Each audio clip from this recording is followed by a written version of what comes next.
Oh,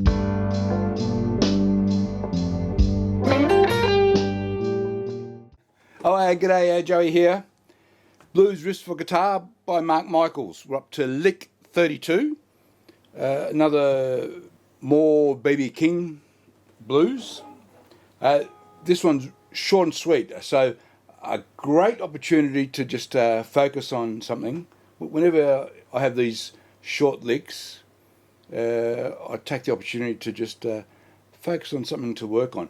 This time we're returning to our 12/8 time signature, and looked at this already maybe a few weeks ago, and in hindsight I don't think I did a great job explaining how to count out 12/8. This one's a great lick to practice some of the finer points of playing to 12/8, as we shall see. So you saw the start, what the lick sounds like, so that's basically it. We'll return to it in a minute, but 12/8 time. So once again, I'll show this diagram from my Guitar Pro. So whenever I do a song in 12/8 time, I click the option there on the far right, and it shows 12/1/8 in four groups of three. 4 times 3 equals 12. And also what Guitar Pro does is give a click for every eighth. So it effectively clicks 12 times per bar. So that gives you your first option of how to count 12/8 time, is literally count the 12/8. Also worth pointing out that when I record in Cubase, as I did for this, it too, when I picked the 12/8 option for my time signature, it too counts down 12 clicks before it starts recording, which sort of takes forever sometimes.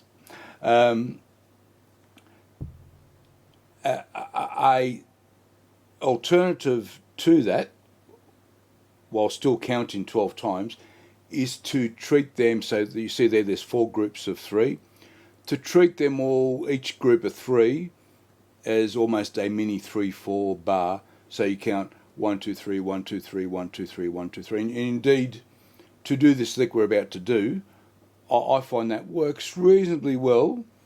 I'm doing 1 2 3 1 2 3, resting on the next one, and then I've got to play 16ths across the next 2 clicks.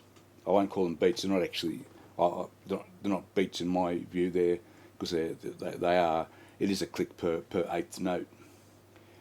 Now the other way to do it, and ordinarily I would do it this second way, and that is to treat each group of 3/8 as a set of triplets. And this is why the 12/8 time has a triplet feel, because you've got 4 groups of 3 equal notes that comprise a bar.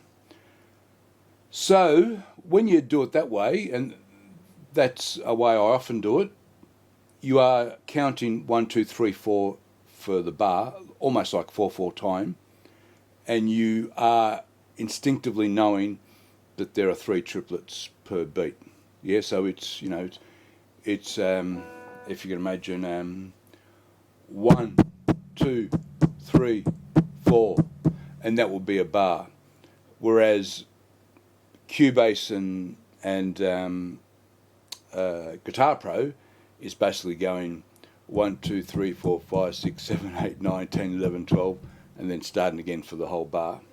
And then as I said, another option is to sort of break those 12 clicks into 4 groups of 3. So you're going 1 2 3 1 2 3 1 2 3 1 2 3, and it's the same as counting 1 to 12.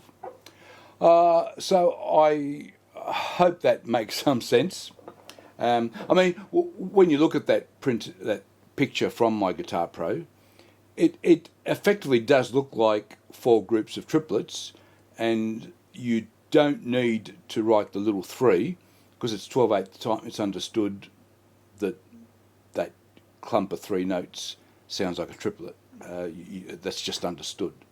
And also, anytime you have 3 notes that are equal in time, it always has a triplet feel, whether it's long or short, it has some sort of triplet feel. Why don't we, yes, so here's our lick, I'll put it up. Now, another thing to point out, so I can use the tab now to point this out, and that is, so you've got a dotted quarter note rest. So the dotted quarter note, if you're counting 1, 2, 3, 1, 2, 3, that dotted quarter note does equal the 1, 2, 3. If you're counting beats 1, 2, 3, 4 per bar, the dotted quarter note is the equivalent of 1 beat. So you could, if you're doing counting 4 beats per bar and instinctively playing triplets per beat, you could count those 2 rests as 1, 2, or you could count it as 1, 2, 3, 1, 2, 3, 1. And I did choose to do the 1, 2, 3 count because, so you got the dotted quarter note, 1, 2, 3, 1, 2, 3, then you got an 8th rest, that's equivalent of 1 click, 1, 2, 3, 1, 2, 3, 1, and then I've got 4 sixteenths. The 4 sixteenths are effectively played over the next 2, 3. So it's 1, 2, 3, 1, 2, 3, 1, da da da da, and it ends before the next 1, 2, 3. Yeah, 1, 2, 3, 1, 2, 3, 1, da da da da, 2, 3, 1, 2, 3, 1, 2, 3, 1, da da da da, and it's the exact same thing. So why don't I count and play it? So 1, 2, to start this, basically you're.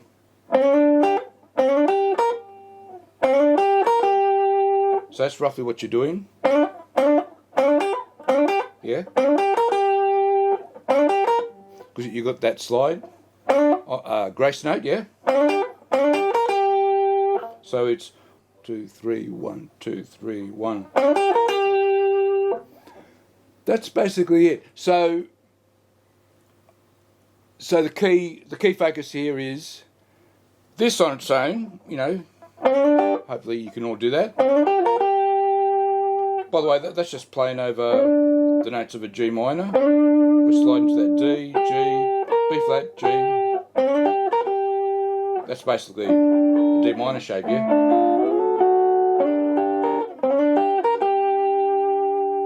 So our focus here is just counting those rests and getting the timing right for these. The other interesting, I'll just end with this, and then you'll see the backing track, and I'll have the tabs on that backing track. We can just practice this again. And one interesting observation is, even though we're in 12/8 time, and 12/8 time always has a triplet feel, and you can hear in the backing track, you can hear the hi-hat going, in groups of 3, and it's doing that 12 times per bar. So you've got a triplet feel, but whenever you play these sixteenths, and there's 4 sixteenths in a row, those by themselves don't actually have a triplet feel. Yeah, they actually sound like sixteenths. Another way to look at it is they are almost the equivalent of quick eighths in a quick 3/4 time. So that's what they sound like. So that's an interesting observation. So you've got 12/8 time that generally has a triplet feel, but this lick we're doing does not have a triplet feel at all. And that's why this is great practice in counting out where that sits and to help you sort of get that timing right. Yep. Okay. Have a go of that. Have a practice of that. Yeah. All right. Thanks for watching. I'll see you next time. Bye bye.